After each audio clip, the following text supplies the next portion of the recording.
أعوذ بالله من الشيطان الرجيم. بسم الله الرحمن الرحيم. وقل الحق من ربكم فمن شاء فليؤمن ومن شاء فليكفر إنا أعتدنا للظالمين نارا أحاط بهم سرادقها وإن يستغيثوا يغاثوا بماء كالمهل يشوي الوجوه بئس الشراب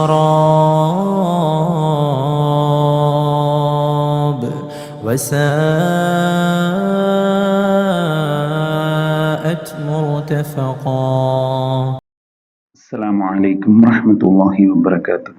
ഖുർആൻ പദം 935 ദിവസത്തിലേക്ക് എല്ലാവരെയും ഹാർദമായി സ്വാഗതം ചെയ്യുന്നു.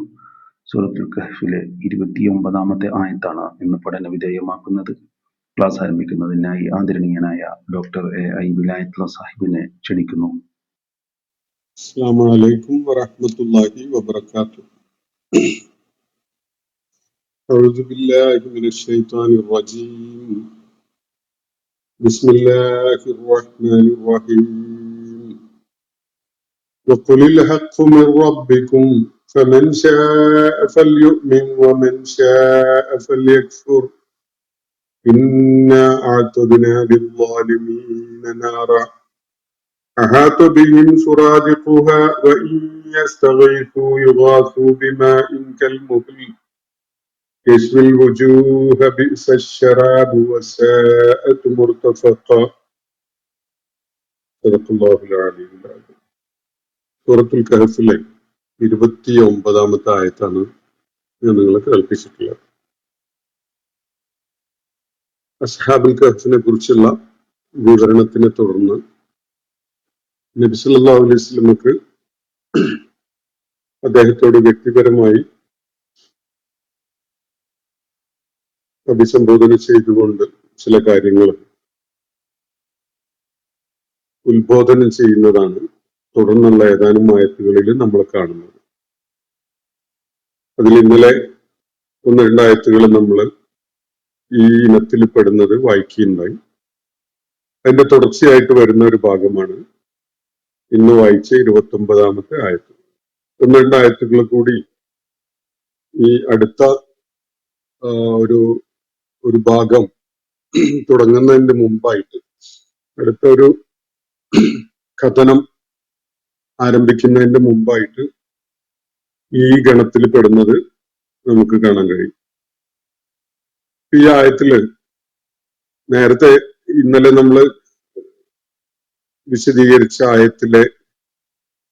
ആയത്തുകളിൽ നൽകപ്പെട്ട നിർദ്ദേശങ്ങളുടെ തുടർച്ചയായിട്ട് ചില കാര്യങ്ങൾ നബി സല്ലല്ലാഹു അലൈഹി വസല്ലമയെ അള്ളാഹു കേൾപ്പിക്കുകയാണ്. ചില സുപ്രധാനമായ നിർദ്ദേശങ്ങളാണ് അതിലടങ്ങിയിട്ടുള്ളത്.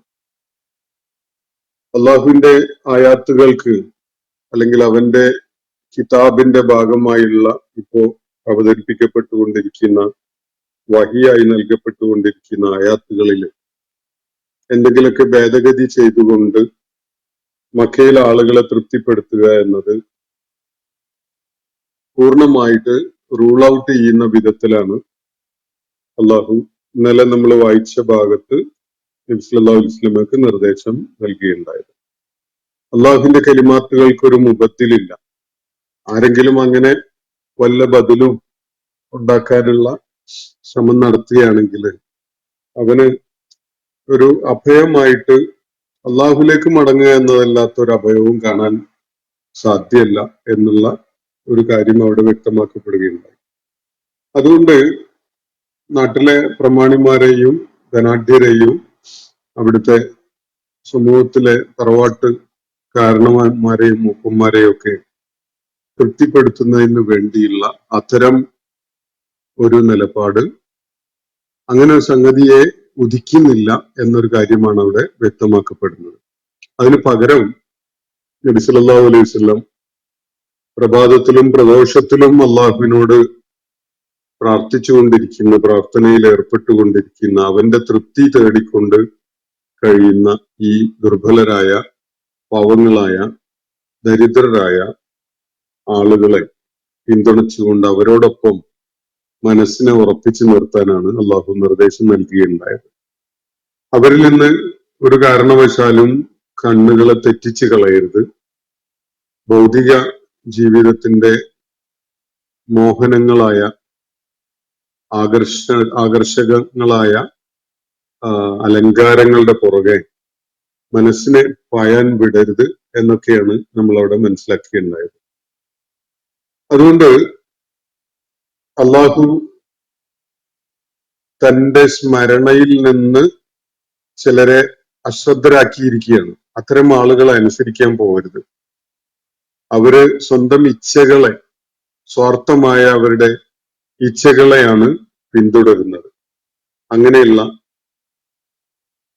അതിർവരമ്പുകൾ ലംഘിച്ചുകൊണ്ട് ജീവിച്ചുകൊണ്ടിരിക്കുന്ന അത്തരം ആളുകളുടെ കൽപ്പനകളും നിർദ്ദേശങ്ങളും കേട്ടനുസരിക്കുന്നവനായി പോകരുത് എന്നൊരു നിർദ്ദേശവും അവിടെ നൽകപ്പെടുന്നത് നമ്മൾ കാണുകയാണ്. മക്കയിലെ പ്രമാണിമാരുടെ കൂട്ടത്തില് തലയെടുപ്പുണ്ടായിരുന്ന ഒരാളെ അല്ലെങ്കിൽ ചിലരെ പരാമർശിച്ചുകൊണ്ടുള്ള ഒരു പ്രയോഗമാണ്, ഒരു വിവരണമാണ് ഇവിടെ നൽകപ്പെട്ടിട്ടുള്ളത്. അവര് നബി സല്ലല്ലാഹു അലൈഹി വസല്ലമയുമായി ഒരു നീക്കുപോക്കുണ്ടാക്കി നബി സല്ലല്ലാഹു അലൈഹി വസല്ലമയെ അവരുടെ ആ വിശാലമായ ദൈവ സങ്കല്പത്തിന്റെ അകത്ത് അക്കോമഡേറ്റ് ചെയ്ത് ഒതുക്കി കളയാൻ അവർ ശ്രമിച്ചുകൊണ്ടിരിക്കുകയാണ്. നമ്മുടെ നാട്ടിലും അങ്ങനെയുള്ള ഭീകരമായ ആദർശ തലത്തില് നടക്കുന്ന ആക്രമണങ്ങൾ നമ്മൾ കാണുന്നുണ്ട്. എല്ലാറ്റിനെയും ഉൾക്കൊള്ളാൻ കഴിയുന്ന ഏറ്റവും നിസ്തുലമായ, ഏറ്റവും ഉദാത്തമായ ആദർശമാണ് എന്നൊക്കെ പറഞ്ഞുകൊണ്ട് ചില നിരീക്ഷണങ്ങളൊക്കെ വരുന്നതും അത് മുസ്ലിം സമൂഹത്തെ, സാധാരണക്കാരെ എന്നല്ല അവരിലെ നേതാക്കന്മാരെ തന്നെ നന്നായി പിടികൂടുകയൊക്കെ ചെയ്യുന്ന ഒരു ലക്ഷണമാണ് നമ്മൾ പലപ്പോഴും കണ്ടുകൊണ്ടിരിക്കുന്നത്. അപ്പൊ നബി സല്ലല്ലാഹു അലൈഹി വസല്ലം മുന്നോട്ട് വെക്കുന്നത് സമൂഹം അകപ്പെട്ടിരിക്കുന്ന അന്ധകാരത്തിൽ നിന്ന് അവരെ പൂർണ്ണമായിട്ട് മുക്തരാക്കുന്ന ഒരു സമ്പൂർണമായ ജീവിത ദർശനാണ്. അതില് ബാഹ്യമായ സംഗതികളിൽ നിന്ന് എന്തെങ്കിലും എടുത്ത് അതിന്റെ ഭാഗമാക്കേണ്ട കാര്യമില്ല എന്നല്ല, ആ ബാഹ്യമായ ജീവിത ദർശനങ്ങളുടെയും വിശ്വാസങ്ങളുടെയും വിപാടനമാണ്, അത് ഇല്ലാതാക്കലാണ് അള്ളാഹുവിന്റെ ദീൻ ലക്ഷ്യമിടുന്ന കാര്യം തന്നെ. ഇരുട്ടിനെ വകഞ്ഞു മാറ്റിക്കൊണ്ടാണ് പ്രകാശം കടന്നു വരിക. ലലാലത്തിനെയും ലുലുമാത്തിനെയും ഒക്കെ തള്ളി മാറ്റി ആണ് സത്യം സ്ഥാപിതമാവുക എന്നതാണ് വസ്തുത.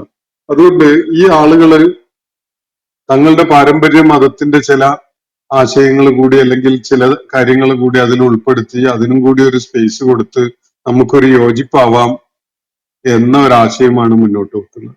വളരെ വിചിത്രമായ ഈ ഒരു കോംപ്രമൈസ് ഫോർമുല സ്വീകരിച്ച് ശിരസിലേറ്റുന്ന മടയന്മാരായിട്ട് മുസ്ലിം സമുദായത്തിലെ ചില നേതാക്കന്മാർ മാറിക്കൊണ്ടിരിക്കുന്ന ഒരു കാഴ്ച നമ്മൾ ഇന്ന് കണ്ടുകൊണ്ടിരിക്കുന്നുണ്ട്. യഥാർത്ഥത്തിൽ അള്ളാഹുവിന്റെ ദീന് അങ്ങനെ ഏതെങ്കിലും അബദ്ധങ്ങളുടെയോ അല്ലെങ്കിൽ ബുദ്ധിരഹിതമായ, ബുദ്ധിക്ക് ഉൾക്കൊള്ളാൻ കഴിയാത്ത വിശ്വാസ ദർശനങ്ങളുടെയോ ഭാഗമായി നിൽക്കേണ്ട ഒരു സംഗതിയല്ല. അള്ളാഹുവിന്റെ ദീന് സമ്പൂർണമായ പരിഹാരമാണ്. മനുഷ്യ സമൂഹം നേരിട്ടുകൊണ്ടിരിക്കുന്ന ചിന്താപരമായ അവരുടെ പ്രതിസന്ധിക്കുള്ള ഏറ്റവും സമ്പൂർണമായ, ഏറ്റവും തികവാർന്ന പ്രകാശത്തിന്റെ ഒരു മാർഗമാണ് ഈ ഖുർആൻ അവതരിപ്പിച്ചുകൊണ്ട് അള്ളാഹു മനുഷ്യന്റെ മുന്നിൽ സമർപ്പിക്കുന്നത്. അതിൽ ജാഹിലിയത്തിന്റെ അംശങ്ങളൊന്നും കൂട്ടിക്കലർത്തേണ്ട ആവശ്യമില്ല. ജാഹിലിയത്തിന് അതിൽ അക്കോമഡേറ്റ് ചെയ്യേണ്ടതുമില്ല. ജാഹിലിയത്തിന്റെ ആളുകള് കരുത്തും അതുപോലെ ശക്തിയും ഒക്കെ കാണിച്ചുകൊണ്ട് വരുന്നുവെങ്കിൽ നമ്മളാകെ ചെയ്യേണ്ടത് ഹക്കിന്റെ മാർഗം മുറുകെ പിടിച്ചുകൊണ്ട് നിലകൊള്ളുക എന്നതാണ്. അള്ളാഹുവിൽ അർപ്പിച്ചുകൊണ്ട് നമ്മൾ നിലകൊള്ളുക. ഒരു പക്ഷേ ഹക്കിന്റെ മാർഗത്തിൽ നിലകൊള്ളുമ്പോ നമ്മൾ ജീവൻ നൽകേണ്ടി വരും. നമ്മുടെ ജീവിത സാഹചര്യങ്ങൾ തകിടം മറിക്കപ്പെട്ടെന്ന് വരും. പക്ഷെ നമ്മൾ ഈമാൻ നഷ്ടപ്പെട്ടവരായി മാറുകയില്ല. ഇതാണ് അഹ്ലുൽ കഹ്ഫിന്റെ ജീവിതാനുഭവങ്ങൾ നമുക്ക് പറഞ്ഞു തന്നിട്ടുള്ളത്. അള്ളാഹുവിന്റെ ഇടപെടലിലൂടെ 300-ലേറെ വർഷങ്ങൾ ജീവിക്കാൻ സാധിച്ചു എന്ന ഒരു അവസ്ഥയുണ്ടായിട്ട് പോലും അഹ്ലുൽ കഹ്ഫിനെ സംബന്ധിച്ചിടത്തോളം അത് ഭൗതിക അർത്ഥത്തിലുള്ള ഒരു ജീവിതമായിരുന്നില്ല. ഇതേ സംഗതിയാണ്, അല്ലെങ്കിൽ ഇതേപോലെയുള്ള അള്ളാഹുവിന്റെ അനുഗ്രഹങ്ങൾ ഏറ്റുവാങ്ങുന്ന ഒരു അവസ്ഥ തന്നെയാണ് അള്ളാഹുവിന്റെ മാർഗത്തിൽ വധിക്കപ്പെടുമ്പോഴും ഉണ്ടാവുന്നത്. അതുകൊണ്ട് ഈ ഗുഹയിൽ കയറി രക്ഷ പ്രാപിക്കാൻ സാധിച്ചു എന്നതും, അല്ലെങ്കിൽ സത്യമാർഗത്തില് തുറുങ്കിലടക്കപ്പെട്ടു എന്നതും, അല്ലെങ്കിൽ സത്യമാർഗത്തില് മരണം ഏറ്റുവാങ്ങേണ്ടി വന്നതും എന്നതും തമ്മിലൊന്നും പറയത്തക്ക വ്യത്യാസമൊന്നുമില്ല. അതില് ഗുഹയിൽ അഭയം നേടാൻ സാധിച്ചു എന്നതാണ് ഒരു ഭാഗ്യമെന്നോ, അല്ലെങ്കിൽ തുറുങ്കിലടക്കപ്പെട്ടത് അതിനേക്കാൾ പ്രയാസകരമായതോ, അല്ലെങ്കിൽ അള്ളാഹുവിന്റെ മാർഗത്തിൽ വധിക്കപ്പെടുന്നത് അതിനേക്കാൾ പ്രയാസകരമായ ഒരു സംഗതിയോ എന്നൊന്നും കാണുന്നതിന് യാതൊരു അർത്ഥവുമില്ല. ഇതൊക്കെയും തന്നെ അള്ളാഹുവിന്റെ മാർഗത്തിൽ സത്യം ഉയർത്തിപ്പിടിച്ചുകൊണ്ട് നിലകൊള്ളുമ്പോൾ നേരിടേണ്ടി വരുന്ന വ്യത്യസ്തമായ അവസ്ഥകൾ മാത്രമായിട്ടേ നമുക്ക് കാണാൻ കഴിയുള്ളൂ. നമ്മൾ അവിടെ പ്രകടമാക്കേണ്ടത് ആ ഇസ്തിഖാമത്താണ്. ഇതാണ് നബി സല്ലല്ലാഹു അലൈഹി വസല്ലമയോട് വളരെ ശക്തമായ ഭാഷയിൽ അള്ളാഹു നമ്മൾ ഇന്നലെ വായിച്ച ആയത്തുകളിൽ ബോധ്യപ്പെടുത്തുകയുണ്ടായത്. അതുകൊണ്ട് ഈ ആളുകള് അങ്ങനെയുള്ള കൂട്ടിക്കലർത്തലിന് വേണ്ടി അത്തരം ആശയങ്ങളുമായിട്ടൊക്കെ വരും. കോംപ്രമൈസ് ആവാൻ, നമുക്ക് ഒരു ഇത് ഒരു നീക്കുപോക്കൊക്കെ ആകാമല്ലോ എന്ന നിലക്ക് ഉള്ള സംസാരവുമായിട്ടൊക്കെ വരുന്നത് നമുക്ക് കാണാൻ പറ്റും. അപ്പോ സത്യവും അസത്യവുമായിട്ട് അങ്ങനെ ഒരു നീക്കുപോക്കിന് ഒരു സ്പേസ് ഇല്ല. സത്യം സത്യമാണ്, അസത്യവും അസത്യവുമാണ്. അതങ്ങനെ തന്നെ രണ്ട് കമ്പാർട്ട്മെന്റുകളായിട്ടേ നിലകൊള്ളാൻ സാധിക്കുകയുള്ളൂ. അതിനെ കൂട്ടിക്കലർത്തുക എന്നത് സാധ്യമല്ല എന്നതാണ്. അതുകൊണ്ട് മേധാവിത്വവും ശക്തിയും സ്വാധീനവും ഒക്കെ ഉള്ള ആളുകളുടെ താല്പര്യത്തിനനുസരിച്ച്, അവരുടെ നിർദ്ദേശങ്ങൾക്കനുസരിച്ച്, യഥാർത്ഥത്തിൽ അവരുടെ അവസ്ഥ അങ്ങേയറ്റം പരിതാപകരമാണ്. അള്ളാഹുവാണ് അവരുടെ ഹൃദയങ്ങളെ അള്ളാഹുവിനെ കുറിച്ചുള്ള സ്മരണയിൽ നിന്ന് അശ്രദ്ധമാക്കി നിർത്തിയിട്ടുള്ളത്. അതിന് അവർ അർഹരായതുകൊണ്ടാണ് അങ്ങനെ ചെയ്തിട്ടുള്ളത്. അതുപോലെ അവര് സ്വന്തം ഇച്ഛകളെ, വളരെ അബദ്ധ ജഡിലമായ അവരുടെ മനസ്സിന്റെ തോന്നലുകളെയും ഇച്ഛകളെയും പിന്തുടർന്നു പോകുന്ന ആളുകളാണ് അവർ. അവർക്ക് ഒരു കാര്യത്തിലും ഒരു വിധിവിലക്കുകളോ അല്ലെങ്കിൽ അതിർവരമ്പുകളോ ഒന്നുമില്ല. അതൊന്നും പാലിക്കുന്നവരല്ല അവർ. അങ്ങനെയുള്ള ആളുകൾ നൽകുന്നതും പിന്തുടരാനോ പാലിക്കാനോ മുതിരരുത് എന്നതാണ് നബി സല്ലല്ലാഹു അലൈഹി വസല്ലമക്ക് അവിടെ നൽകപ്പെട്ടിട്ടുള്ള നിർദ്ദേശം. അതിനെ തുടർന്ന് മറ്റൊരു നിർദ്ദേശം നൽകുകയാണ് അള്ളാഹു ഇന്ന് നമ്മൾ വായിച്ച ആയത്തുകളിൽ. വ്യക്തിപരമായി തന്നെ നബി സല്ലല്ലാഹു അലൈഹി വസല്ലമയെ, അതിന്റെ ലക്ഷ്യം മറ്റുള്ളവരെ കേൾപ്പിക്കലാണ്, സത്യവിശ്വാസികൾക്ക് അത് ബോധ്യപ്പെടുത്തലാണ്. ഇങ്ങനെ ഒരുപാട് വിഷയങ്ങളും അതിൽ വരുന്നുണ്ടെങ്കിൽ പോലും വ്യക്തിപരമായി നബി സല്ലല്ലാഹു അലൈഹി വസല്ലമക്ക് നൽകപ്പെടുന്ന ഒരു നിർദ്ദേശമായിട്ടാണ് ഇത് വരുന്നത്. നമുക്ക് ഇന്ന് വായിച്ച ആയത്ത് നോക്കാം. വഖുൽ, ഇങ്ങനെയാണ് അതിന്റെ തുടക്കം. വഖുൽ, പ്രവാചകരെ താങ്കൾ ഇങ്ങനെ പറയുകയും ചെയ്യുക. അൽ ഹഖ്ഖു മിർ റബ്ബിക്കും, അൽ ഹഖ്ഖു മിർ റബ്ബിക്കും, നിങ്ങളുടെ നാഥനിൽ നിന്നുള്ള സത്യമാണിത്.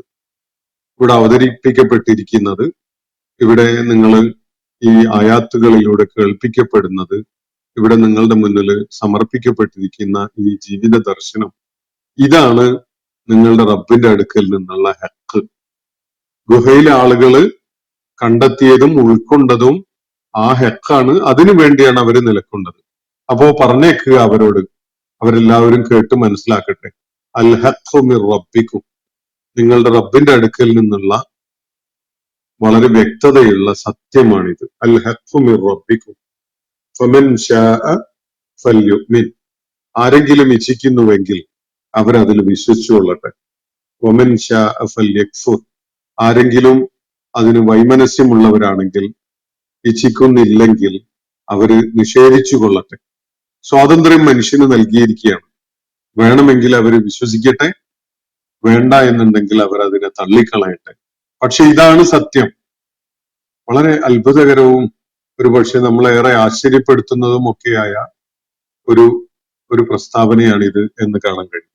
മനുഷ്യ രാശിയുടെ തന്നെ ഭൗതിക ചരിത്രത്തില് അവന്റെ ബുദ്ധിപരമായ അന്വേഷണങ്ങളുടെയും ദൈക്ഷണികമായ അന്വേഷണങ്ങളുടെയും ഒക്കെ ചരിത്രം പരിശോധിക്കുമ്പോൾ സത്യം എന്നത് എന്നും മനുഷ്യനെ സംബന്ധിച്ചിടത്തോളം അങ്ങനെ ഹോണ്ട് ചെയ്തുകൊണ്ടിരിക്കുന്ന, എപ്പോഴും അവന്റെ കൈപ്പിടിയിൽ നിന്ന് തെന്നി മാറിപ്പോകുന്ന ഒരു സംഗതിയായിട്ട് മനുഷ്യൻ അനുഭവിച്ചത്, മനുഷ്യന്റെ അനുഭവങ്ങളെ കുറിച്ച് രേഖപ്പെടുത്തുന്ന സാഹിത്യത്തിലൊക്കെ ധാരാളം കാണാൻ കഴിയും.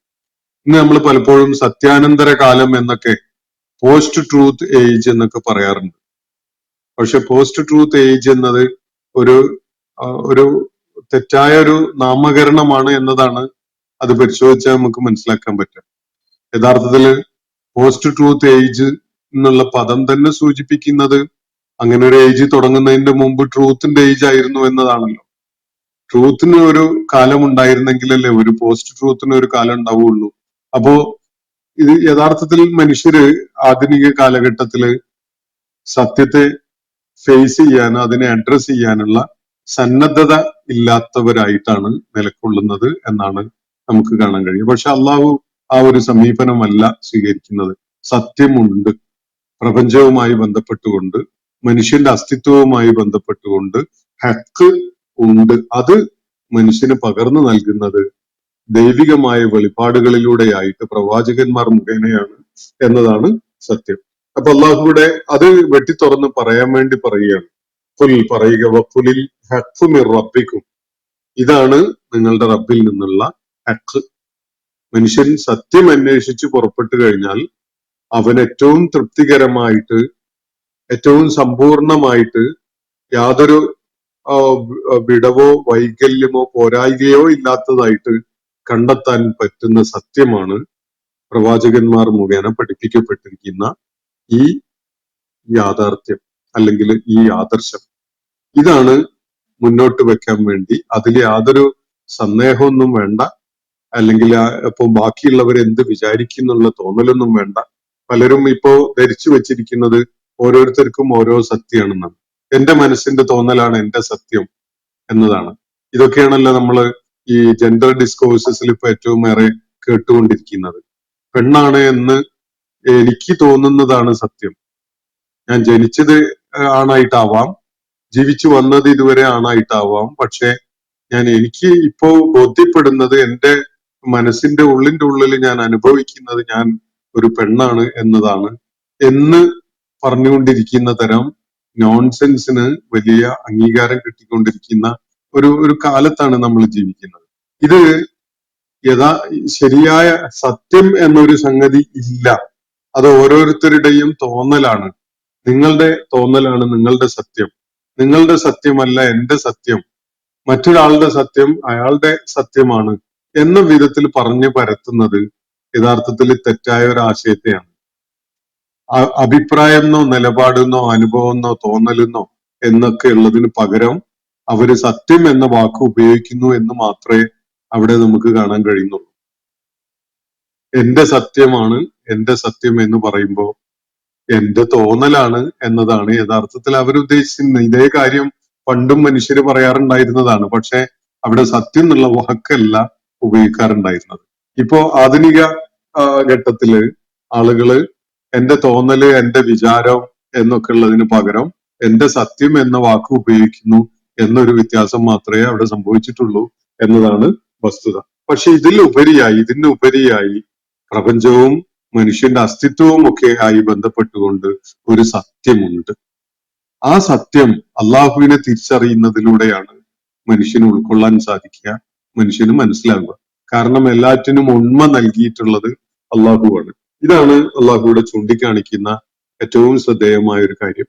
ഒരുപക്ഷെ പടിഞ്ഞാറൻ നാടുകൾ ഉൾപ്പെടെയുള്ള നമ്മുടെ നാട്ടിലൊക്കെ തന്നെ വലിയ ആശയപരമായ കാലുഷ്യം സൃഷ്ടിച്ചുകൊണ്ടിരിക്കുന്ന ഏറ്റവും വലിയ സങ്കീർണതയായിട്ട് ഉന്നത വിദ്യാഭ്യാസ രംഗത്തൊക്കെ യുവാക്കളെയും അതുപോലെ വിജ്ഞാന കൊതുകികളായ ആളുകളെയൊക്കെ വേട്ടയാടിക്കൊണ്ടിരിക്കുന്ന ചോദ്യങ്ങൾക്കുള്ള മറുപടിയാണ് ഇവിടെ അൽ ഹഖ്ഖു മിർ റബ്ബിക്കും, നിങ്ങളുടെ സൃഷ്ടാവായ നിങ്ങളുടെ നാഥന്റെ അടുക്കൽ നിന്നുള്ളതാണ് സത്യം.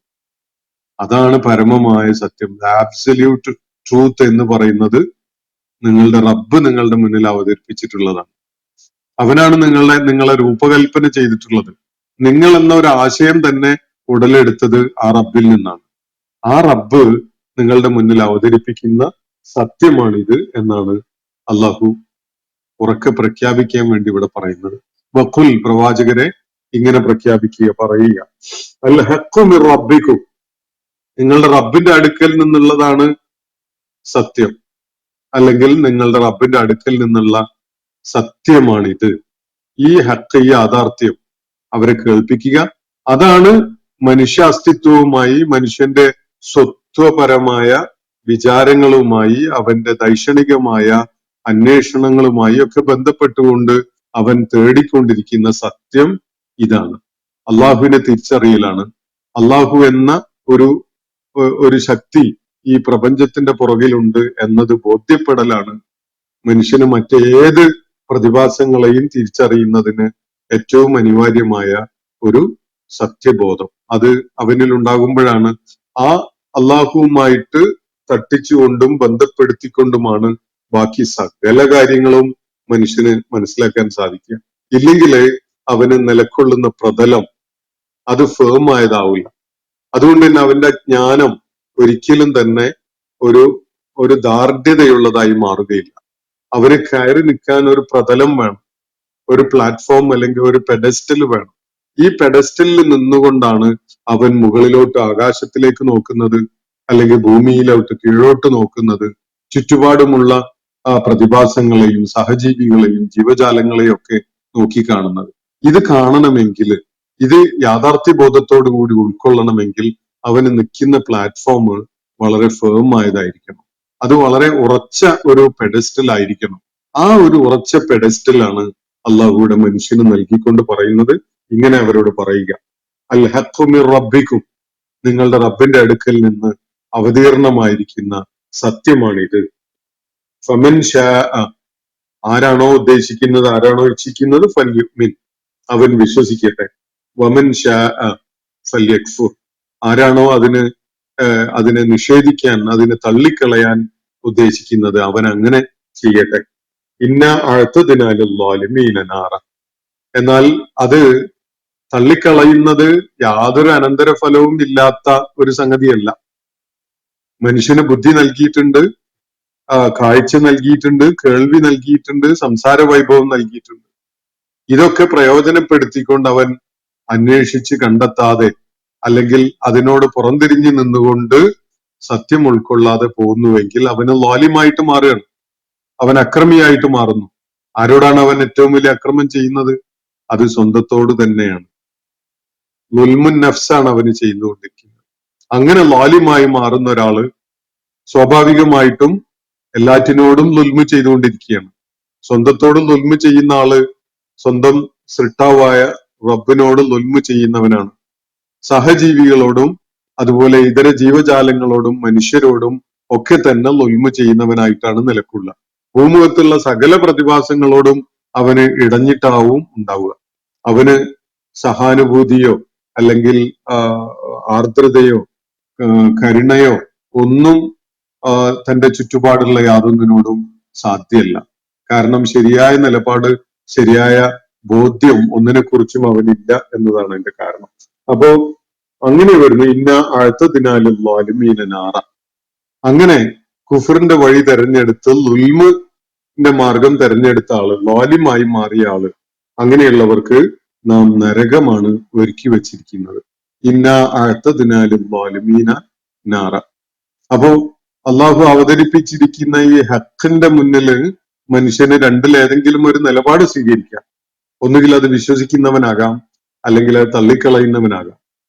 എന്നാൽ തള്ളിക്കളഞ്ഞു എന്നതുകൊണ്ട് വിശ്വസിച്ച ആൾക്കുള്ള അതേ അവസ്ഥയല്ല തള്ളിക്കളഞ്ഞ ആൾക്ക് ഉണ്ടാവുക. രണ്ടിനും ഒരേ അനന്തരഫലമല്ല ഉണ്ടാവുക. അള്ളാഹു കൃത്യമായിട്ട് ഇവിടെ ബോധ്യപ്പെടുത്തുന്നത് ഇന്നാഴത്തതിനാലിമീന നാറ. എല്ലാ കഴിവും ബുദ്ധിയും സാധ്യതകളും ഒക്കെ ഉണ്ടായിട്ടും ഹക്ക് ഉൾക്കൊള്ളാതെ നിലകൊള്ളുന്ന ആളുകൾക്ക്, അങ്ങനെയുള്ള ആത്മവഞ്ചകർക്ക്, അങ്ങനെയുള്ള ആത്മദ്രോഹികൾക്ക് നാം നരകം ഒരുക്കി വച്ചിരിക്കുന്നു. എന്താണ് അതിന്റെ പ്രത്യേകത? അഹാത്ത ബിഹിം സുറാദിഖുഹ, അതിന്റെ ജ്വാലകള് അവരെ വലയം ചെയ്തുകൊണ്ടിരിക്കുന്നു. നരകത്തിന്റെ സമീപ്യത്തിലാണ് അവരുള്ളത്. അതിന്റെ ജ്വാല, സുറാദിഖ് എന്ന് പറഞ്ഞാല് അതിന്റെ വിരി, ചുറ്റുപാടും നമ്മൾ തൂക്കുന്ന ഒരു കേട്ടനൊക്കെ പോലെയുള്ളതിന് വിരി എന്ന് പറയാം, സുറാദിഖ് എന്ന് പറയും.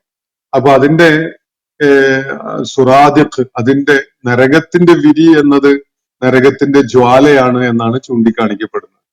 അപ്പോ അതിൽ നിന്ന് അവർക്ക്, അത്തരം ആളുകൾക്ക് ഓടി രക്ഷപ്പെടാൻ സാധ്യമല്ല.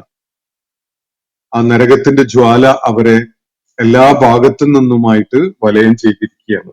വൈയസ്തഗീസു, അവര് ദാഹജലം തേടുന്നുവെങ്കിൽ, ദാഹിക്കുന്നതിനുള്ള പാനീയം കിട്ടാൻ വേണ്ടി അവർ യാചിക്കുന്നുവെങ്കിൽ, യുഗാസു ബിമാഇൻ കൽ മുഹൽ, അത് മുഹല് പോലെയുള്ള ഒരു പാനീയമാണ് അവർക്ക് നൽകപ്പെടുക. മുഹല് എന്ന് പറഞ്ഞാല് ഉരുക്കിയ ലോഹം എന്നോ, അല്ലെങ്കിൽ ഈ അഗ്നിപർവ്വത സ്ഫോടനമൊക്കെ ഉണ്ടാകുമ്പോ അതിന്ന് പുറത്തൊക്കെ ഒഴുകുന്ന ലാവ പോലെയുള്ളത്, അങ്ങനെയൊക്കെയുള്ള അർത്ഥങ്ങളാണ് കൊടുത്തു കാണുന്നത്. മുഹല് എന്ന് പറഞ്ഞാൽ ലോഹം ഉരുക്കിയ അവസ്ഥ, അതിന്റെ അതിലടങ്ങിയിട്ടുള്ള ബാക്കി എലിമെന്റ്സ് ഒക്കെ ഉൾപ്പെടുന്ന ഒരുപക്ഷെ അങ്ങേയറ്റം അരോചകമായിട്ട് അനുഭവപ്പെടുന്ന, ഏറ്റവും ഏറെ പ്രയാസം സൃഷ്ടിക്കുന്ന ഒരു ദ്രാവകം, ഇതാണ് ഇവിടെ സൂചിപ്പിക്കുന്നത്. അപ്പൊ അവരുടെ ആ അവസ്ഥയിൽ നരകത്തിന്റെ ജ്വാലകൾ അവരെ വലയം ചെയ്ത അവസ്ഥയിൽ അവര് ദാഹിച്ചു വലയുമ്പോ അവര് ദാഹജലം ചോദിക്കുന്നുവെങ്കിൽ അവർക്ക് നൽകപ്പെടുന്നത് ഇത്രയും അരോചകമായ ഒരു ദ്രാവകമാണ്, മുഹുലാണ്. യശ്വിൽ വുജൂഹ്, ആ മുഹുല് കഴിക്കുന്നതോടുകൂടി തന്നെ അവരുടെ മുഖം കരിഞ്ഞു പോകുന്നു എന്നാണ് അള്ളാഹു ഇവിടെ പറയുന്നത്. അവരുടെ മുഖങ്ങള് അത് കരിച്ചു കളയുന്നു. നമ്മുടെ ഭക്ഷണശീലങ്ങളിലുള്ള ഒരു ഐറ്റമാണ് ഷവ്വായ എന്നുള്ളത്. ഈ ഷവ്വായ എന്നുള്ള വാക്ക് വരുന്നത് ഈ യശ്വി എന്ന വാക്കിൽ നിന്നാണ്. കരിച്ചു കളയലാണ്, അല്ലെങ്കിൽ നേരിട്ട് ഡയറക്റ്റ് ആയിട്ട് തീ ഏൽക്കേണ്ടി വരുമ്പോ ഉണ്ടാവുന്ന, അല്ലെങ്കിൽ തീ ഏൽപ്പിച്ചുകൊണ്ട് പാകം ചെയ്യുന്ന ഒരു സംഗതിയെയാണ് സൂചിപ്പിക്കുന്നത്. അപ്പോ യശ്വിൽ വുജൂ, മുഖങ്ങളെ കരിച്ചു കളയുന്നതാണ് ആ മുഹല്. അവര് ദാഹിച്ചു വലയുമ്പോ അവര് പാനജലത്തിന് വേണ്ടി യാചിക്കുമ്പോ നൽകപ്പെടുന്നത് മുഹലാണ്, ഉരുക്കിയ ലോഹം പോലെയുള്ള ഒരു ദ്രാവകം. അത് അവര് വിഴുങ്ങുമ്പോ, അത് കഴിക്കുമ്പോ അത് മുഖം കരിച്ചു കളയുന്ന, അവരൊന്നാകെ ഉരുക്കി കളയുന്ന ഒരു സംഗതിയാണ്. ബിഇസ ശറാബ്, എത്ര ദയനീയമായ, എത്ര മോശമായ ഒരു പാനീയമാണത്. വസാഅത്ത് മുർത്തഫഖ, എത്ര മോശമായ ഒരു വിശ്രമ കേന്ദ്രമാണത് എന്നാണ് അള്ളാഹു ഇവിടെ നിരീക്ഷിക്കുന്നത്. അപ്പോ മനുഷ്യന്റെ മുന്നിൽ ഹക്ക് അവതരിപ്പിക്കപ്പെട്ടിരിക്കുകയാണ്. ഹക്കിനോട് മനുഷ്യന് വേണമെങ്കിൽ ഹൃദയപൂർവ്വം അതിനെ സ്വീകരിക്കാം, അതല്ലെങ്കിൽ പുറംതിരിഞ്ഞ് നിൽക്കുകയും ചെയ്യാം. രണ്ടിനും ഒരേ അനന്തരഫലമല്ല ഉണ്ടാവുക. ഒന്നാമത്തേതിന് അതിനെ സ്വീകരിക്കുന്നതിനുള്ള ഹക്കിനെ ഉൾക്കൊണ്ടുകൊണ്ട് അത് വിശ്വസിച്ച് ആ മാർഗത്തില് നിലക്കൊള്ളുന്നതിനുള്ള അനന്തരഫലം എന്താണ് എന്നത് തുടർന്നുള്ള ആയത്തുകളിൽ വിവരിക്കപ്പെടുന്നുണ്ട്. ഈ ആയത്തിൽ ഇവിടെ വിശദമാക്കുന്നത് ഹക്കിനോട് പുറംതിരിഞ്ഞു നിൽക്കുന്ന, അതിനെ തള്ളിക്കളയുന്ന, അതിനെ നിഷേധിക്കുകയും മൂടിവെക്കുകയൊക്കെ ചെയ്യുന്ന നിലപാട് സ്വീകരിക്കുന്നവർക്ക് നേരിടേണ്ടി വരുന്ന അനന്തരഫലത്തെയാണ്. അതാണ് ഇവിടെ സൂചിപ്പിച്ചിരിക്കുന്നത്. ഇന്ന അഴ്ത്തതിനാലിൽ ലാലിമീന നാറ, ലാലിമുകൾക്ക്, ഇവിടെ ലാലിം എന്ന് പറഞ്ഞ കുഫ്ർ തന്നെയാണ്. കുഫ്ർ കാരണമായി ആത്മവഞ്ചനയും ആത്മദ്രോഹവും അതുപോലെ സൃഷ്ടാവിനോടുള്ള ദ്രോഹവും ഒക്കെ ചെയ്യുന്ന ആളുകളെയാണ് ഇവിടെ ലാലിം എന്ന പദം കൊണ്ട് സൂചിപ്പിക്കുന്നത്. അപ്പൊ അത്തരം ആളുകൾക്കായി നാം നരകം ഒരുക്കി വെച്ചിരിക്കുന്നു. അഹാത്ത ബിഹിം സുറാദിഖുഹ, നരകത്തിന്റെ ജ്വാലകള് അവരെ വലയം ചെയ്തിരിക്കുന്നു ചുറ്റുപാടുമായിട്ട്. അതിന്ന് രക്ഷപ്പെട്ട് കളയാൻ, ഓടാനോ അവിടുന്ന് അകലം പാലിച്ചുകൊണ്ട് മാറി നിൽക്കാനോ ഒന്നും അവർക്ക് സാധ്യമല്ല. വയ്യസ്തഗീസു യുഗാസു ബിമാഇൻ കൽമുഹിൽ, ദാഹിച്ചു വലഞ്ഞ് അവര് ദാഹജലം ചോദിക്കുന്നുവെങ്കിൽ മുഹിലാണ് അവർക്ക് ദാഹജലമായിട്ട് നൽകപ്പെടുക. ലോഹം ഉരുക്കിയതുപോലെയുള്ള ദ്രാവകം. യശ്വിൽ വുജൂഹ്, മുഖങ്ങളെ അത് കരിച്ചു കളയും. അതുപോലെ ബിഅ്സ ശറാബു വസാഅത്ത് മുർത്തഫഖ, ഏറ്റവും മനുഷ്യന് അവന്റെ ഭാവനയിൽ പോലും കാണാൻ കഴിയുന്നതിൽ വെച്ച് ഏറ്റവും മോശമായ ഒരു ദ്രാവകം, ഒരു പാനീയമാണ് അവര് ഈ ഇറക്കേണ്ടി വരുന്നത്. അതുപോലെ ഏറ്റവും മോശമായ ഒരു വിശ്രമഗേഹത്തിലേക്കാണ് അവരെത്തിപ്പെട്ടിട്ട് ഉണ്ടായതായി അവർക്ക് അനുഭവപ്പെടുകയും ചെയ്യാം. വസാഅത്ത് മുർത്തഫഖ, അവര് ഒരു സൗഹൃദത്തിന് അല്ലെങ്കിൽ അവരുടെ ചങ്ങാത്തത്തിനായിട്ട്, സാമീപ്യത്തിനായിട്ട് കിട്ടിയിരിക്കുന്ന ആ ഇടമുണ്ടല്ലോ, നരകം, അത് ഏറ്റവും മോശമായതാണ് എന്നാണ് ഇവിടെ സൂചിപ്പിക്കപ്പെടുന്ന ഒരു കാര്യം. മുർത്തഫഖായിട്ട് അവരുടെ അവർക്ക് ഒഴിച്ചു നിർത്താൻ കഴിയാത്ത അവരുടേതായ ഇടമായിട്ട്, അവരുടെ വിശ്രമഗേഹമായിട്ട്. യഥാർത്ഥത്തിൽ റഫീഖ് എന്നുള്ള വാക്കൊക്കെയായിട്ട് ബന്ധമുണ്ട് അതിന്. റഫീഖ് എന്ന് പറഞ്ഞ ഒരാളുടെ സന്തത സഹചാരിയായിട്ടുള്ള ഒരു കൂട്ടുകാരൻ എന്നൊക്കെ ഉള്ള അർത്ഥത്തിലാണ് ഉപയോഗിക്കാറുള്ളത്. പിരിയാൻ അവർ ഇഷ്ടപ്പെടുന്നുണ്ടാവില്ല. അപ്പൊ ആ ഒരു പദത്തിന്റെ റൂട്ട് മീനിങ് ഇതിൽ നമുക്ക് കാണാൻ കഴിയും. അവർക്ക് ഒഴിവാക്കാൻ പറ്റാത്ത വിധത്തില് അവരോട് ഒട്ടി നിൽക്കുന്ന ഒരു ഇടമാണ് അവരുടേത്. ആ ഇടം എത്ര ദുഷിച്ചു നാറിയതാണ് എന്നതാണ് അള്ളാഹുവിടെ സൂചിപ്പിക്കുന്ന കാര്യം. അപ്പൊ ഹക്ക് കണ്ടെത്തുക എന്നത് മനുഷ്യനെ സംബന്ധിച്ചിടത്തോളം ഏറ്റവും സുപ്രധാനമായ ഒരു ജീവിത ധർമ്മമാണ്. അത് ഭൂമുഖത്ത് എവിടെയാണ് ഉള്ളത് എന്നത് തേടി പിടിച്ച് കണ്ടെത്തുക എന്നത് മനുഷ്യന്, അവന് ബുദ്ധിയും വിവേകവും അവന്റെ ദൈക്ഷണികമായ കഴിവുകളൊക്കെ നൽകപ്പെട്ടിട്ടുള്ള ഓരോ മനുഷ്യന്റെയും കാര്യത്തിൽ ഏറ്റവും പ്രാഥമികമായ ഒരു ഉത്തരവാദിത്തമാണ്. സൽമാൻ അൽ ഫാരിസി റളിയല്ലാഹു അൻഹു നബി സല്ലല്ലാഹു അലൈഹി വസല്ലമയുടെ അടുക്കൽ അദ്ദേഹത്തിന്റെ ദീർഘമായ സത്യാന്വേഷണ യാത്ര അവസാനിപ്പിച്ച ഘട്ടത്തിൽ നബി സല്ലല്ലാഹു അലൈഹി വസല്ലമയെ അള്ളാഹുവിൽ നിന്നുള്ള ഹക്കായിട്ട് തിരിച്ചറിഞ്ഞുകൊണ്ട് അദ്ദേഹത്തെ ഉണർന്ന ഘട്ടത്തിൽ അദ്ദേഹത്തോട് നബി സല്ലല്ലാഹു അലൈഹി വസല്ലം പറയുന്ന ഒരു വാചകമുണ്ട്. സത്യം സുരയ്യ നക്ഷത്രത്തിലാണ് വന്നിറങ്ങിയിട്ടുണ്ടായിരുന്നതെങ്കിൽ പോലും സൽമാനെ പോലെയുള്ളവര് അത് കണ്ടെത്തി അത് സ്വീകരിക്കുമായിരുന്നു എന്ന്. അത്രയും വലിയ ദീർഘമായ അന്വേഷണ യാത്രയാണ് സൽമാൻ അൽ ഫാരിസി റളിയല്ലാഹു അൻഹു സത്യം ഉൾക്കൊള്ളുന്നതിനും കണ്ടെത്തുന്നതിനും ഒക്കെ വേണ്ടി നടത്തിയിട്ടുള്ളത്. അപ്പോ ഹക്ക് ഇവിടെ അവതരിപ്പിക്കപ്പെട്ടിരിക്കുകയാണ്. ഖുലിൽ ഹഖ്ഖു മിർ റബ്ബിക്കും, പറഞ്ഞുകൊള്ളുക, ഇതാണ് നിങ്ങളുടെ റബ്ബിന്റെ അടുക്കൽ നിന്നുള്ള ഹക്ക്. റബ്ബിന്റെ അടുക്കൽ നിന്നാണ് ഹക്ക് വരേണ്ടത്. കാരണം അവനാണ് ഈ പ്രപഞ്ചത്തിന്റെ ഉപജ്ഞാതാവ്. മനുഷ്യന് രൂപകൽപ്പന നൽകിയിട്ടുള്ളത് അവനാണ്.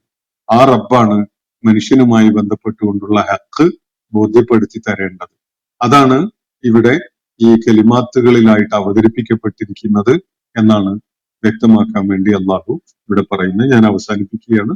വാഖിറു ദഅ്വാനാ അനിൽ ഹംദുലില്ലാഹി റബ്ബിൽ ആലമീൻ. അസ്സലാമു അലൈക്കും വറഹ്മത്തുള്ളാഹി വബറകാതുഹു. ഇന്നത്തെ ഖുർആൻ പദം ഇവിടെ സമാപിക്കുന്നു. ഖുർആൻ പഠനത്തിൽ പങ്കെടുത്ത എല്ലാവർക്കും അള്ളാഹു അർഹമായ പ്രതിഫലം നൽകി അനുഗ്രഹിക്കട്ടെ. വആഖിറു ദഅ്വാനാ അനിൽ ഹംദുലില്ലാഹി റബ്ബിൽ ആലമീൻ. അസ്സലാമു അലൈക്കും വറഹ്മത്തുള്ളാഹി വബറകാതുഹു.